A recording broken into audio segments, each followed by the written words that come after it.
There's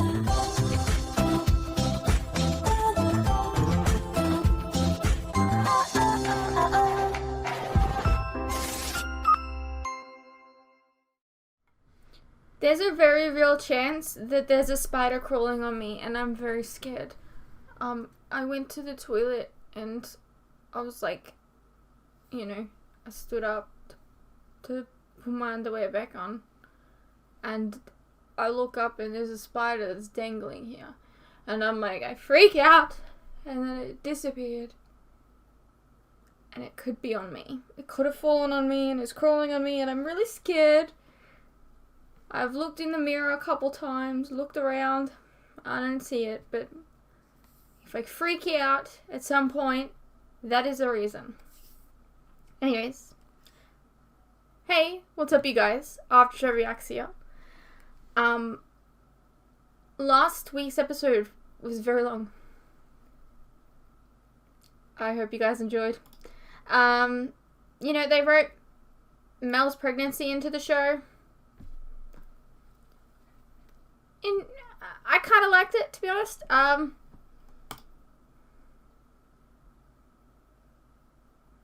Right. Looks like we have a couple comments on last week's episode. We have some people that, really don't like woke culture. And that's fair. I don't really like woke culture myself. I think there's a smarter way to do things, and woke is just not the good way to do things. I don't know. I feel like sometimes when you're trying to portray something, it could actually, portray something that could empower one side, can actually end up depowering another, and it can become offensive on a whole other way, in a whole other direction, and that's not what you want to do. Why can't we all be equal? That's all I want, personally. And I feel like pointing out that somebody is like a badass or whatever, I don't know, it can be jarring to me. Because, I don't know about you guys, but, do you ever feel like a badass? And if you do people tell you you're a badass? How awkward is it if someone says that to you in person? No one really says that to me, okay? But, if someone did, it would be weird. And having it in TVs and movies and stuff, having people, walk up to a girl, be like, you're a badass, just comes across as really creepy and weird. Even if, it's to a guy, you're a badass, it's kind of like something that you just know, and you know that someone's badass, and, I don't know, verbalizing it just makes it really weird, I feel, and it can sometimes come across as, I don't know, cringy, and it can sometimes leave other characters out, because it's well, what about the other character? Are they a badass too? You gonna tell them that too? I don't know. Maybe I'm just not making any sense right now, and that's fair. I'm still thinking about the spider. I'll start by saying I'm not a fan of this Charmed because of the writing. Yeah, the writing's terrible.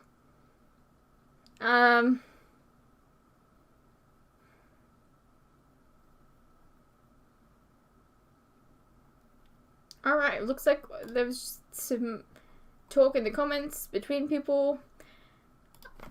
I feel like last week's episode was really long because I talked for 40 minutes before starting the episode, so maybe I should just start the episode.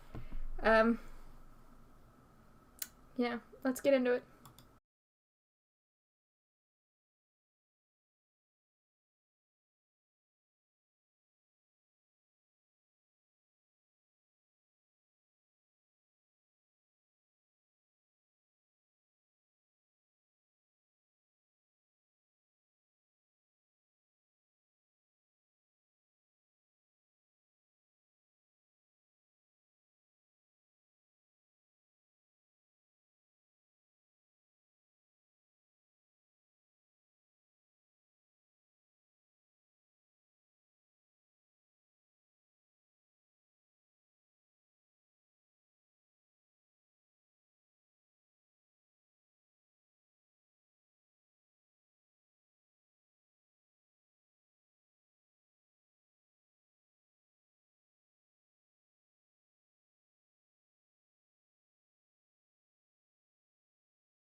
On radio.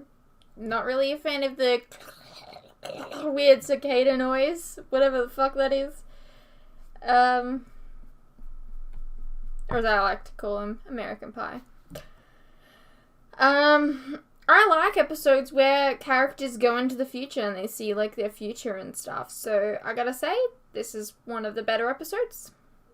I really liked what they did with Ruby and Mel in this episode. I've been complaining so much about the fact that they don't show that relationship. I mean,